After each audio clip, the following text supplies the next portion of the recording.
The following program was provided by an independent producer solely responsible for its content.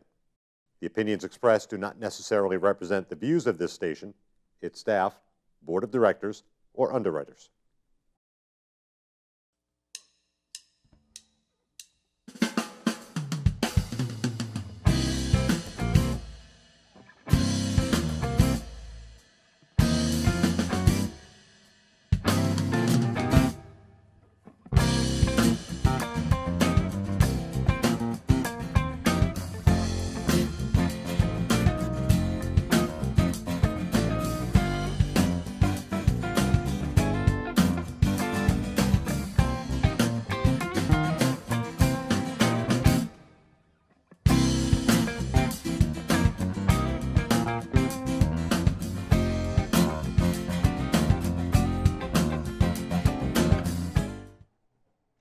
Welcome to Gate City Chronicles. I'm Kevin Avard, your host, and today I'm here with Stephen Bourque from the Nashua Airport.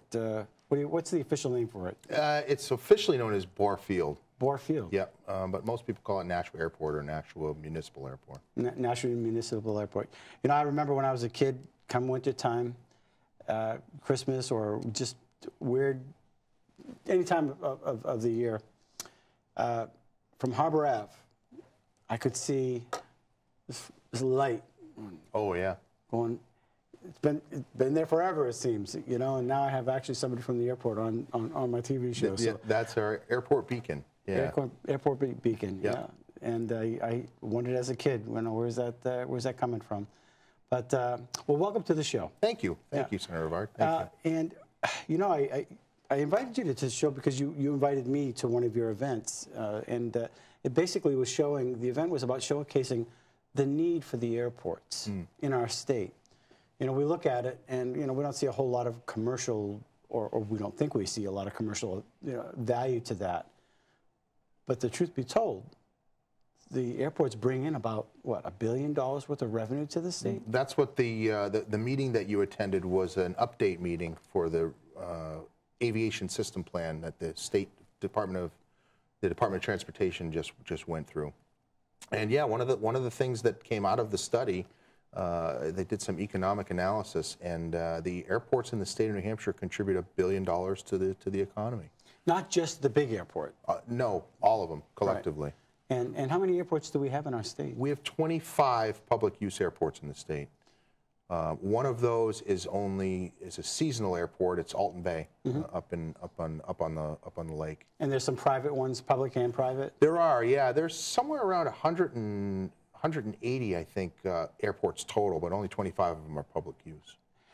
And it generates, that kind of baffles me. I would have thought that the major airport itself would have done that, but what percentage is the major airport in Manchester? That I don't know. I'm sure when if you had asked if I had asked the consultants who did the study, they could probably break out those numbers. But you know, the commercial service airports, Manchester, Pease, and Lebanon, they are really, you know, they're a big chunk of that chain, that number, but. You know, the general aviation airports like Nashua really do contribute a lot of money to their local economy. We have 90 some odd jobs at Nashua. We have over a dozen businesses that operate out of there. It really does contribute a lot to the economy. So now, you know, I mentioned off camera. You know, I drove by it the other day, and the amount of snow that you had to remove from that. It was amazing. It was just the snow drifts. We got over 50 inches in the last week here in Nashua. It's a challenge for sure. I mean, you know, off camera, I have my work pants and work boots on, sure. But because I've been in various pieces of snow removal equipment for the better part of a week. When it snows, we all pitch in and we all contribute. It's no easy task, I'll tell you, moving all that snow. Sure. And where do you put it? Anywhere we can. Yeah. We've been blessed with equipment.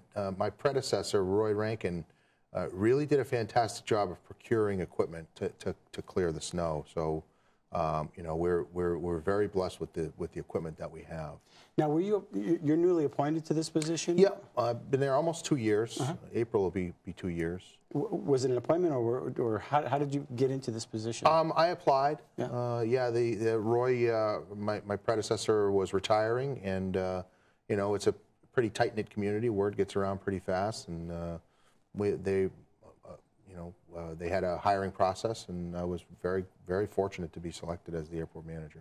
I recently went to a City Hall meeting, and I noticed there are a lot of seniors that are pilots. Oh yeah. And they flooded City Hall. Oh yeah, yeah. There was a particular event, reason for them being there, but I didn't realize there was such a community. There is. The airport is really blessed with the community that we have. There's a lot of people there that really care about our airport. Right. And you know, we've had a problem with the air traffic control tower, the sequestration issue that we went through. What's that about? Well, the plan from the FAA was to shut down 149 contract towers, Nashua being one of them. Really? Because of the sequestration that the federal government went through. Okay. Yeah. And you know, our community came out, and they were vocal, and they were loud, and they really helped save the tower. Because of people like them in our community and all across the country, the FAA got the message loud and clear that, you know, closing these air traffic control towers is not a good idea. They're there for a reason. They're there because they make sure that the airspace operates safely.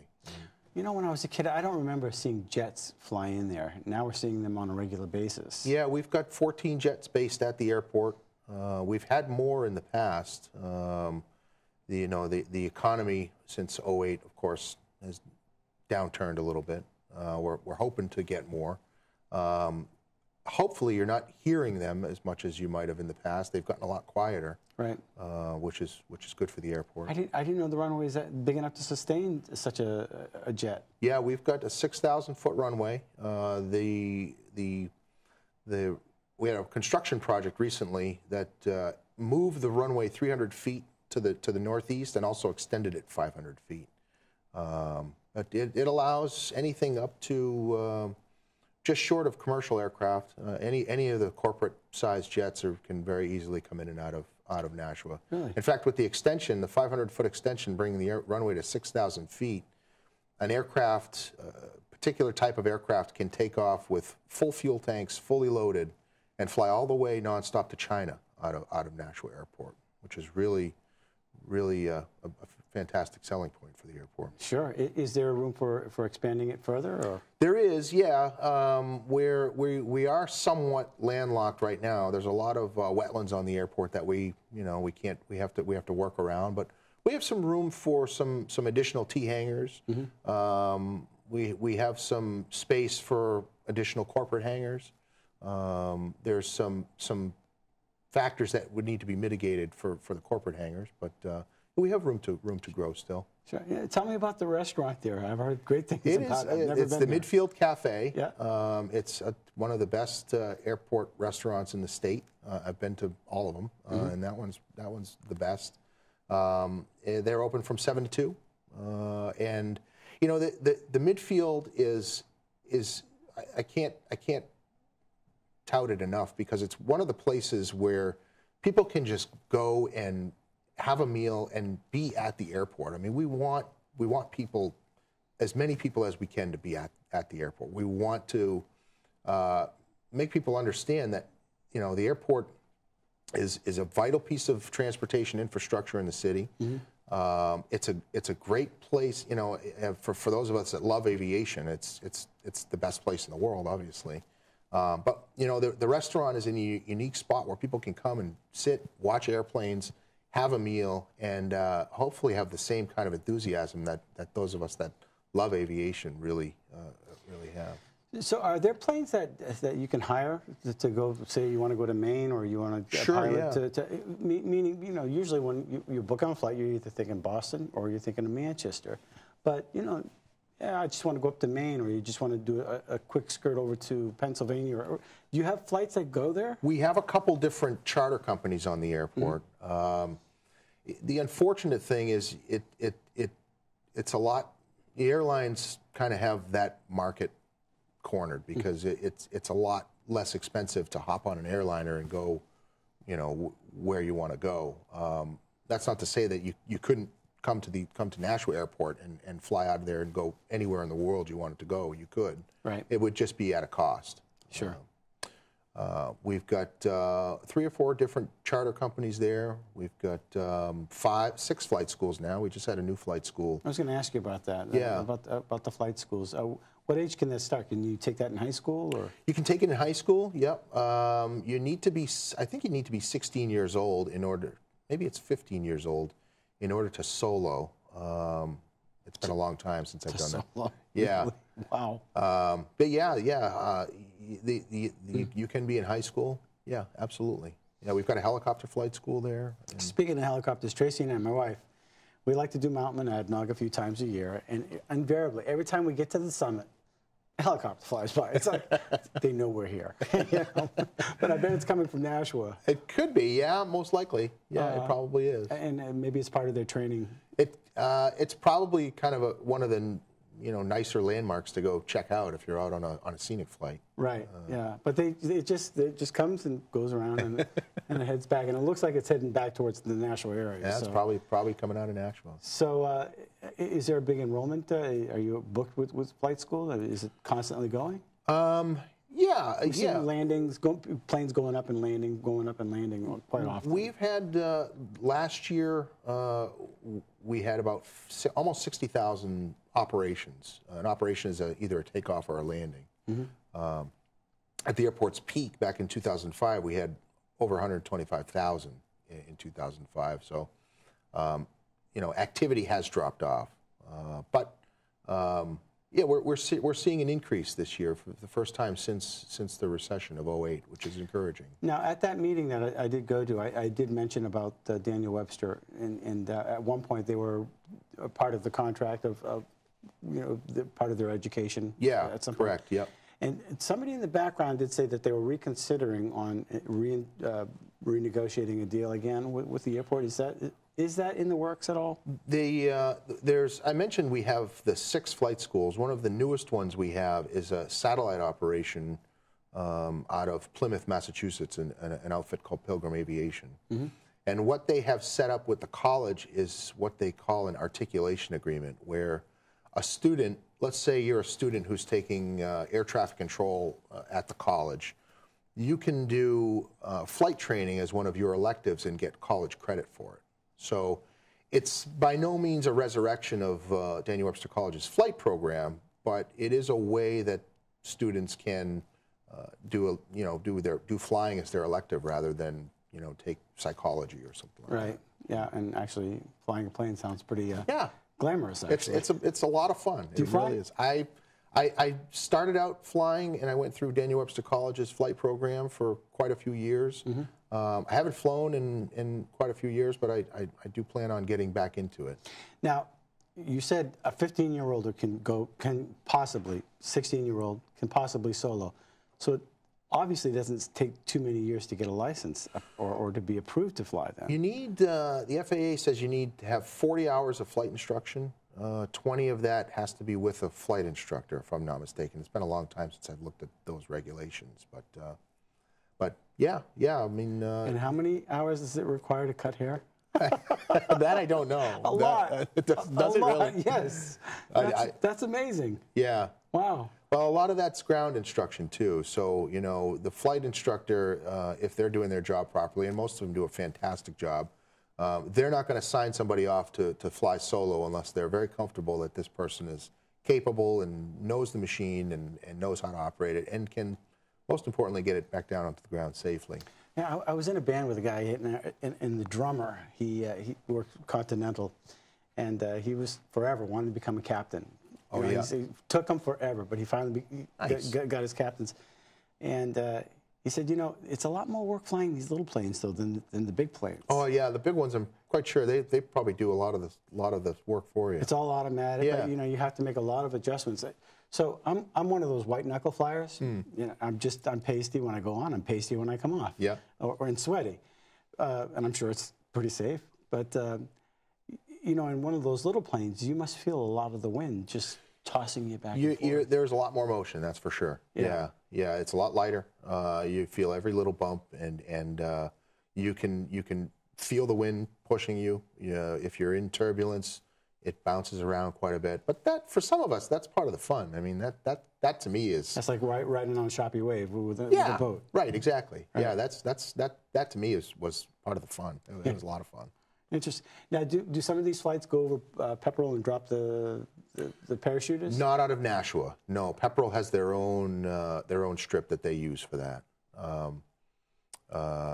It seems like just a jaunt away, though, from... Yeah, it's not far at all. Right. I don't know how far. It must be within the 10-mile ring, I'm sure. It's not far at all. Yeah. So are there needs, does the airport have needs from the community that they should be aware of? How should they, other than just going to the restaurant? Well, we have events throughout the year. Coming up in March is the next one. We have the New England Aviation Safety Expo. That's on March 28th. It's really geared towards pilots, but anybody can attend. There's all kinds of classes about safety, about aviation, and it's the whole day over at the Daniel Webster College. A lot of folks will fly into the airport, park the plane, and walk over to the college and attend a couple classes. But you know, we want to promote that. If anybody's interested in aviation at all, March 28th, come check out the airport. We have 2 Young Eagles events throughout the year. One is in June and one is in October. And it's usually the first Saturday in June and the first Saturday in October. So Young Eagles, basically there's an organization called the Experimental Aircraft Association.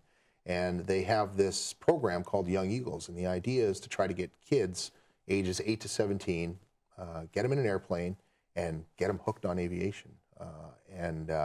We usually have around 120, 130 or so kids that show up for either one of those events throughout the day. It's free. The airplane rides are free, and you know, we usually try to saturate the area, advertise as much as we can. And again, the idea is to just get people into aviation. Are the high schools involved with this, or They're charter not. schools? No. Can they get involved with this? Yeah, we usually advertise at the high schools. We usually put flyers up. We want to get as many people interested in aviation as we possibly can. There's got to be a little slogan. Yes, you can. Yeah, exactly. You know, yeah, it's up there, but you can fly one of those things. Right? And that's exactly right, Kevin. Yeah, we want people to get that impression, to get that idea. It obviously, you know, it's life or death if you make a mistake, but people are doing it everywhere, thousands and thousands of flights. Yeah, and if you think about how many flights take off and land every day, it's actually pretty rare that you hear about any incidents or accidents. Usually, you know, 99.99% of them take off and land very safely. Is there an age limit? I noticed that there are a lot of seniors that seem to be flying planes. It's one of the problems we're facing in aviation is there's a senior population of pilots that are aging out, retiring. Some of them can't, you know, they reach a point where they can't fly anymore because of medical reasons, and they're not being replaced. It's really probably the single biggest problem that aviation is facing right now is that pilot population that's not being replaced. Young Eagles is a way to try and fill that gap. We also have last year was the first year we had it at Nashua Airport. Touch a Truck, which was traditionally been held over at Nashua High School South over here. Yeah. We had it at the airport last August. We're going to have it again. We're going to have it every year. And we had about 2,500 people come through the gate. We had airplanes. We had a helicopter. We're going to have more airplanes and more helicopters this year. A helicopter a lot more difficult to fly? I've never flown one. Yeah. I don't know if it's more difficult. It's probably just a different mindset altogether. Right. I've never flown one, so I don't know. I know you have to keep both hands on the controls at all times. Whereas, Yeah, no coffee. yeah. Coffee's out of the question. Right. So that's interesting. I just find it fascinating that a 15-year-old could possibly be flying a plane. I do recall seeing somewhere, there was in one of the news networks, they were covering a young lady who wanted to cross the country, or something to that effect, in a plane. I think her name actually was Amelia Earhart, and I don't think this was recently, like last year. Yeah. I remember hearing about that. So I didn't want to say that, sounding stupid, but you said it. So yeah, that's no, good. and she apparently doesn't have any relation to the actual Amelia Earhart, just the same name. Yeah, and she was just a young lady. Yeah, she took it on, and I thought, wow, bravo. Yeah. You know, you guys can do this. It's a neat thing, and you know, I, as a child, I remember, you know, you can drive, Kevin. You can, look at all these thousands of people that are driving. You could drive. Right. I had a fear of it. Sure enough, guess what? I can drive well.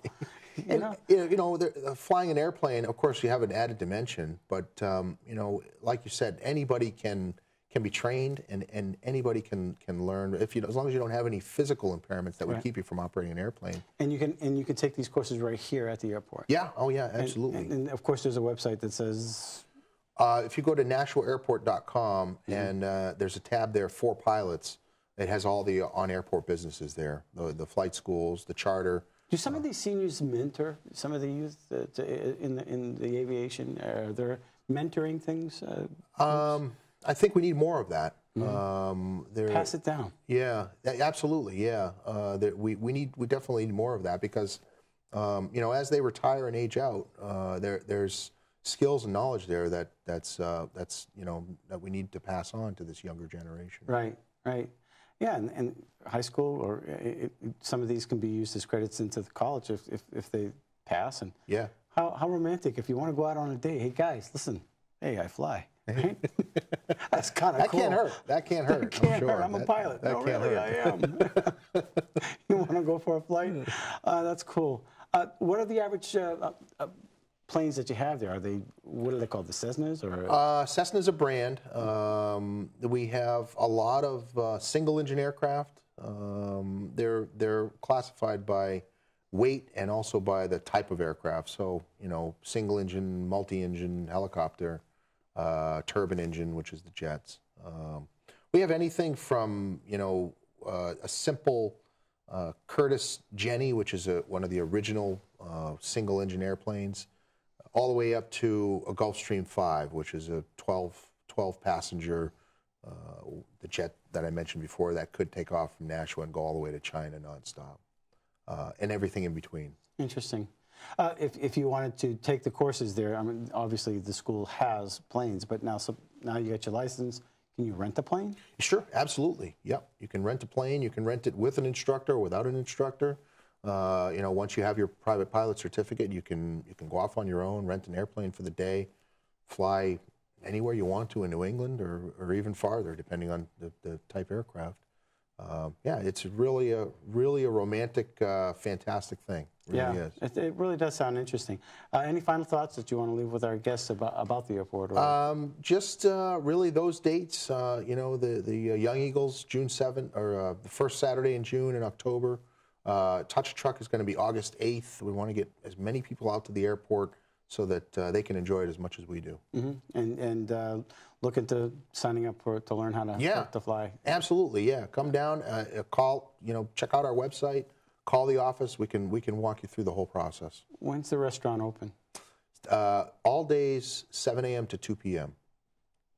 To 2 p.m. Yep. And come for breakfast. Is that the best, or? Breakfast is good. Yeah, their sandwiches are fantastic too. Fantastic. Well, appreciate you coming on the show. Thank you. Thank you very much. I appreciate it. Thank you. And thank you for watching Gate City Chronicles. Listen, we have an airport right next to us.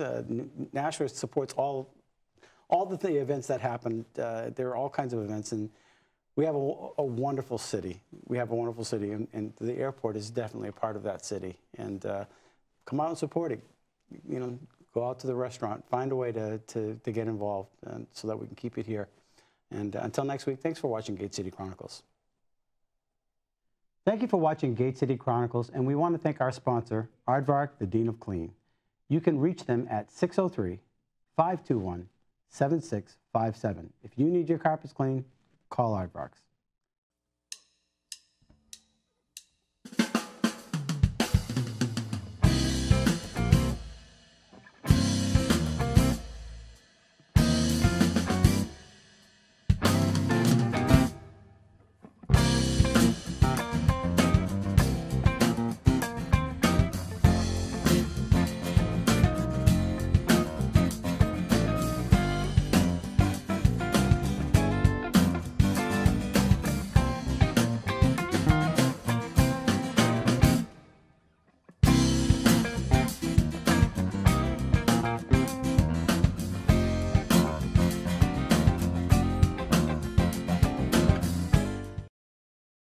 The preceding program was provided by an independent producer solely responsible for its content. The opinions expressed do not necessarily represent the views of this station, its staff, board of directors, or underwriters.